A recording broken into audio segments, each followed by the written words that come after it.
राजन और आप देख रहे हैं पंचायत टाइम्स। हमारी चुनाव यात्रा इस समय बंगाल में है और हम लोग इस समय हावड़ा लोकसभा क्षेत्र के एक इलाके में बैठे हुए हैं। हावड़ा की अगर बात की जाए तो ये इलाका फाउंड्रियों के लिए जाना जाता था। मजदूर यहाँ काफी संख्या में थे। उसके बाद जूट का कारोबार भी यहाँ पर चला और जरी का कारोबार भी चला। तो हम इस समय जहाँ बैठे हुए हैं, क्या जगह ये कहलाती है? कोरला मोड़। कोरला मोड़, यहाँ पर जरी के कारोबारी काफी है। हमारे साथ में उनसे बात करेंगे।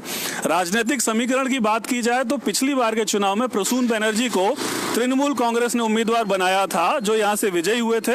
दूसरे नंबर पर यहाँ से श्रीदीप भट्टाचार्य थे, जो CPIM communist party of India Marxist के कैंडिडेट थे। और तीसरे नंबर पर बीजेपी उम्मीदवार थे, उनको भी लगभग 2.5 लाख के करीब वोट मिला था।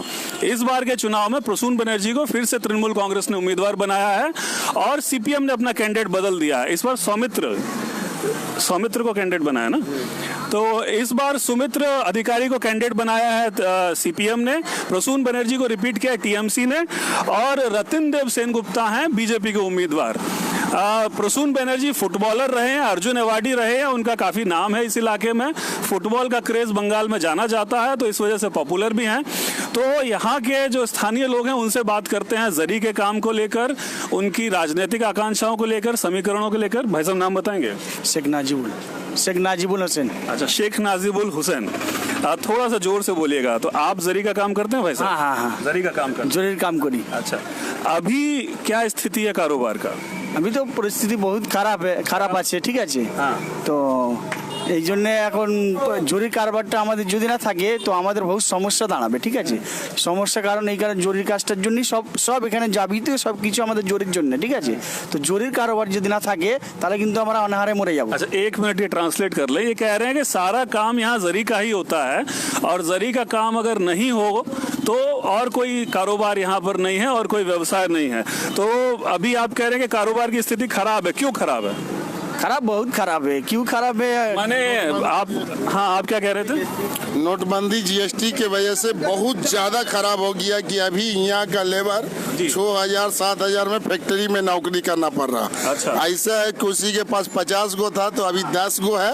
अब बाकी आदमी 40 आदमी को बाहर कर दिया गया क्योंकि माल नहीं बिक्री होता, हम बनाएंगे कैसे? अच्छा, माल सेल नहीं हो रहा। इसी पर जरा बात कर लें।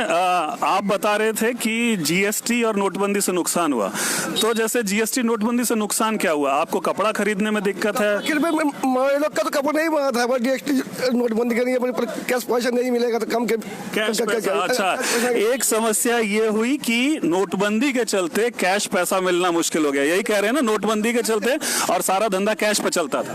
हाँ भाई, सारा धंधा तो कैश पे चलता था। अब सब आदमी लोग और हम लोग के यहाँ गाँव वाले जितना सब आदमी यही काम पे लगा हुआ था। लड़के लोग भी यही काम पे सीधा था। ये पूरा मोहल्ला भी पूरा यही काम पे लगा हुआ है, मगर ये काम पूरा बंद हो गया है।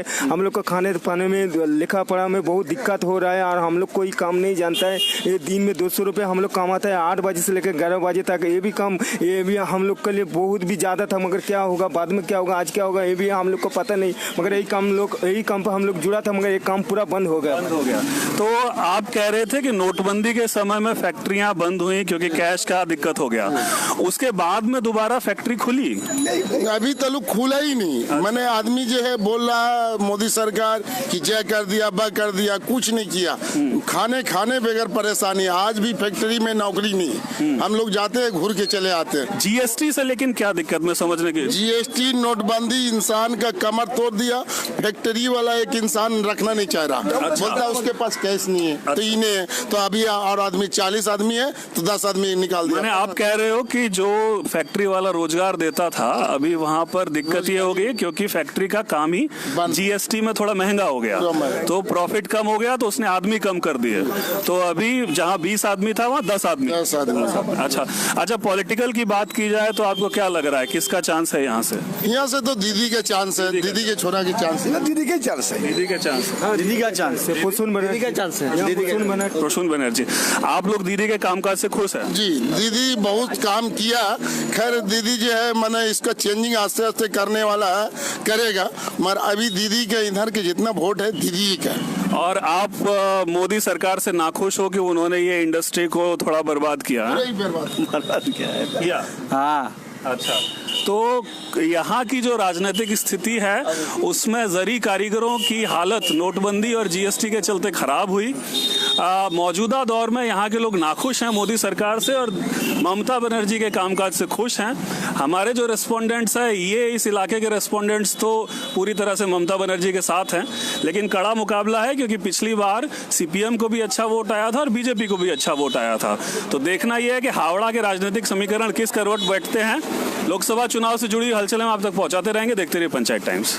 भारत के पश्चिमी छोर से पूर्वी सीमा तक लोकसभा चुनाव की ग्राउंड रिपोर्ट, पश्चिम से पूरब चुनाव यात्रा 2019।